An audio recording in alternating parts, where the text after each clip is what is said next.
And from that, we seamlessly move on to Michelle Sanders, a mother in her own right. How are you, Michelle? Good. How are you? I am fantastic. You are the mother of 3-year-old Everett. Tell us about Everett, and let me just point out, the picture doesn't do it justice on our little page, but his shirt with dinosaurs on it is awesome.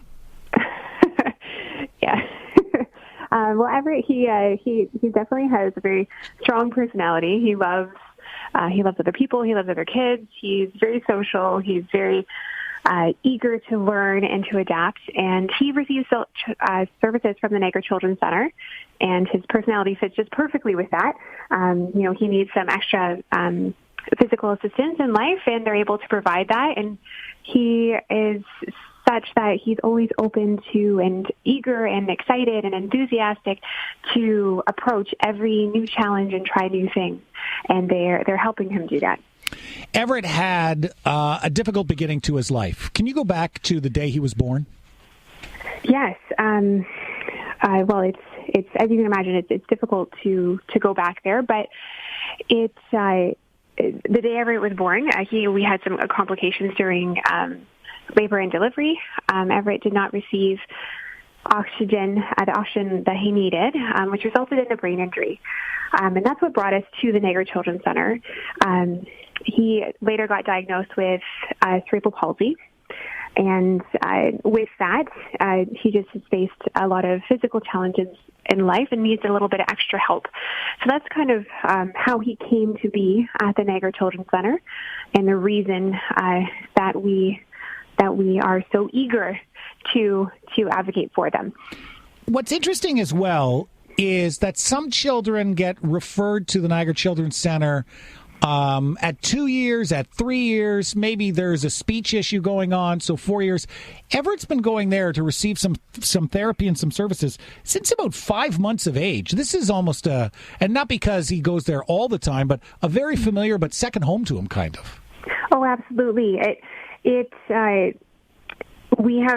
started with the Niagara Children so early, given that Everett's situation, every kid's situation is different.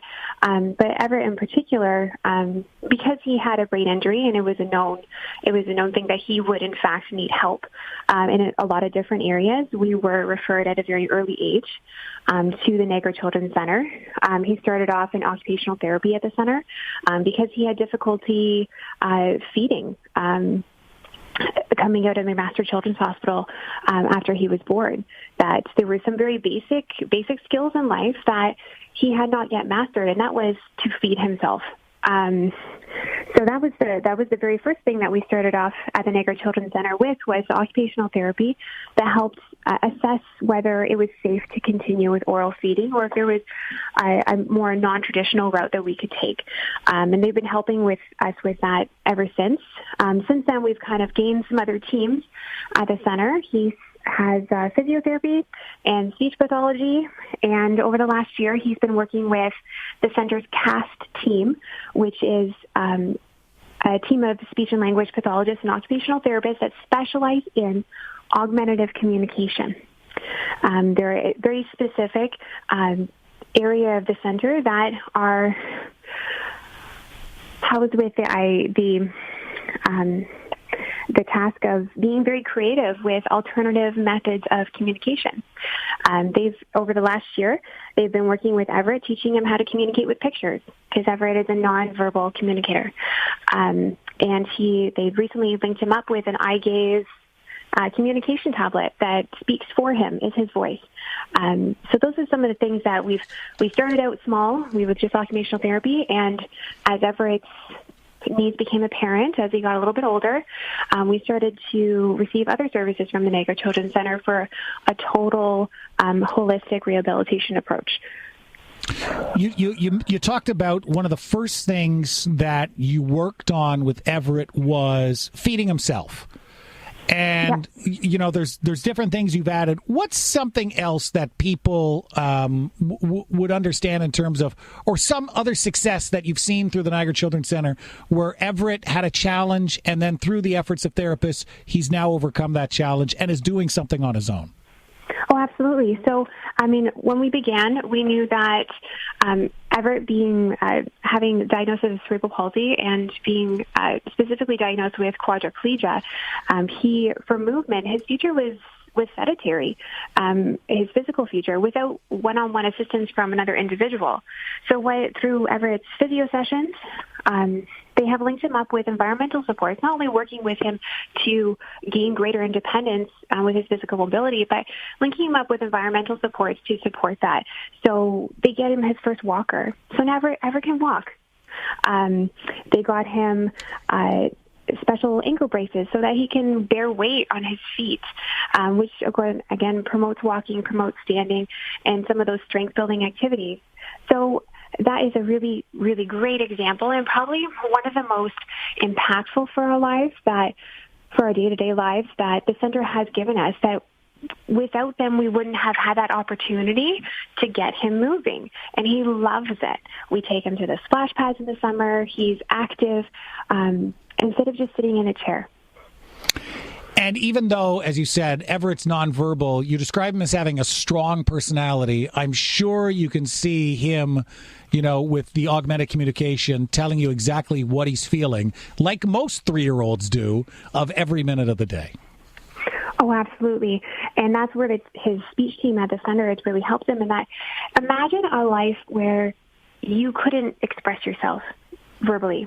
You couldn't tell somebody what you needed, what you wanted. You couldn't explain your emotions, your frustrations, your happiness, your joy. You couldn't say anything. Imagine how frustrating and isolating that would be. What the center has done for him is given him the gift of his voice. He's able to communicate with us through gestures and pictures and his communication device, how he feels, what he wants, what's bothering him, what makes him excited, what he wants to do, what makes him happy, to express himself and give him that outlet to create greater connections with us, his parents and his family, but also his peers. And that's an incredibly powerful thing of human connection through communication. He's 3 years old. What's next for Everett? What is he going into preschool? Is he in preschool? Is he getting ready for JK? He is not in preschool. He is preparing himself for school. Okay. Because we recently got his communication device through the center, we are continuing to work on that and develop his skills in communication so that he will be school ready. And you said, as a family, does he have brothers or sisters? No, Everett is an only child. Okay, all right. So Everett's the only child, and he's blazing his trail through this world. And Michelle, let me just say, what a great story. I appreciate you coming on, because we're here helping kids shine, because all during the month of May, we're putting a spotlight on families like yours and the importance of the Niagara Children's Center. That I don't know if you realized what was there. I mean, it's this innocuous building, kind of just blends into the background, but it's amazing what goes on in there every day. And until you're actually in there, or you hear stories of yours and your families, you may not realize what happens on a daily basis there. Exactly. I mean, myself, I went to Brock for many years, and I went up and down Glenridge Hill, and I had no idea what the Niagara Children's Center did or was. And here I find myself there 4 days a week, and I don't know what we would do without them. It's so important that people understand what they do. And the type of situations, by putting a spotlight on many different families throughout the year that do use the services. So each story is so different, and we all come there for different reasons, but we all come away from there with a family. And it's so important that people understand the impact of what they do, because it's not that we plan to be there. We have become part of the Niagara Children's Center's family because of an unexpected event or unexpected diagnosis that has set us on a very unexpected journey. And the Niagara Children's Center has been phenomenal at helping us through that journey and finding our own unique path to joy. Michelle, I got to leave it there, but thank you so much. Great talking to you today, and all the best to your family, and give a special hello to Everett for us, will you? I will. Thank you for talking with me. No problem. Have a great day. You too. There's Michelle Sanders. She's the mother of Everett, 3 years old, and was without oxygen for the first 10 minutes in his life, had no heartbeat, was given just a 50% chance of survival in the first 72 hours. And look at all the strides he has made, thanks in part to the Niagara Children's Center. So this is part of our Help Kids Shine campaign, where we have been for the last 15, I think this is now 16 years, proud to support the Niagara Children's Center. And you can help as well by going online, 610cktb.com, or calling 905-688-3550. 905-688-3550. You can become a Help Kids Shine monthly giving club member. You can also, if you want to see, and it's amazing. I was not able to go this year, but last year I was, and in previous years have been there numerous times.